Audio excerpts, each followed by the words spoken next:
안녕하세요. 이혼 전문 변호사 김인철 법률사무소입니다. 이혼 상담 과정에서 매우 자주 나오는 질문 중 하나가 바로 배우자의 외도가 단 한 번뿐이어도 이혼이 가능한가요?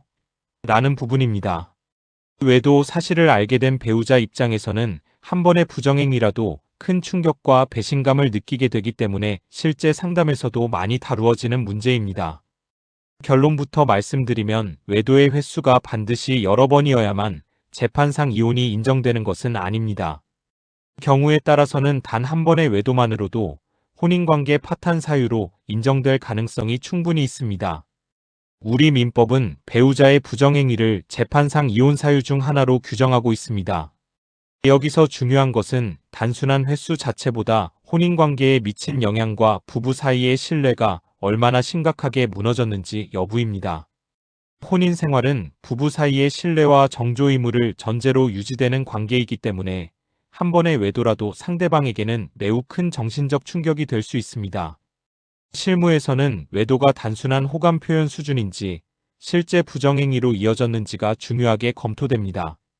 예를 들어 단순한 연락이나 친분 관계만으로는 부족할 수 있지만 숙박 정황이나 여행, 애정 표현이 담긴 메시지, 반복적인 만남 등이 확인되는 경우에는 외도 사실이 인정될 가능성이 높아집니다. 특히 성관계가 직접적으로 입증되지 않더라도 여러 정황을 종합하여 혼인관계를 침해하는 정도의 관계가 인정되면 부정행위로 판단되는 사례들도 존재합니다. 또한 외도 이후 배우자의 태도 역시 중요한 판단 요소가 됩니다.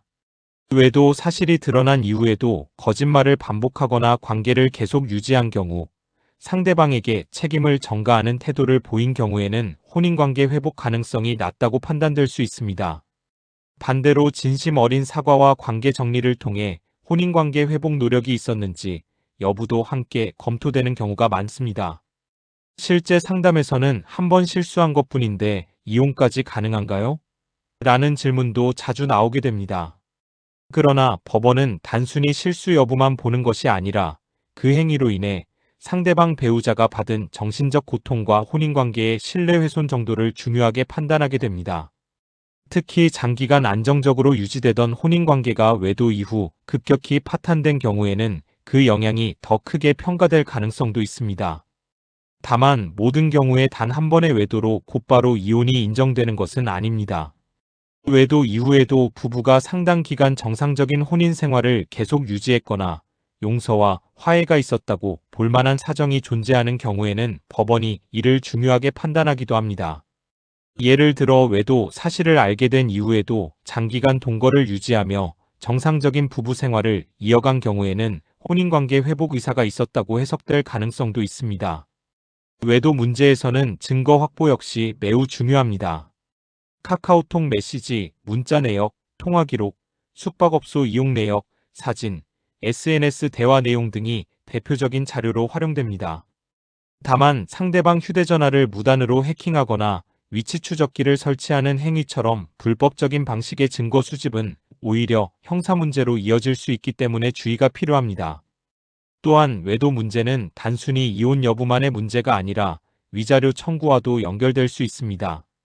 배우자의 외도로 인해 정신적 손해를 입었다면 위자료 청구가 가능할 수 있으며 외도 상대방에게 상간자 소송을 제기하는 문제까지 함께 검토되는 경우도 많습니다. 결국 중요한 것은 외도의 횟수만이 아니라 그 행위가 혼인관계를 회복하기 어려울 정도로 파탄시켰는지 여부입니다. 따라서 단 한 번의 외도라고 하더라도 현재 혼인관계 상태와 확보된 자료, 이후의 경위 등을 종합적으로 검토해보는 과정이 중요합니다. 이혼 전문 변호사 김인철 법률사무소로 문의 주시면 언제든지 문의 주시면 부담 없이 상담드리겠습니다.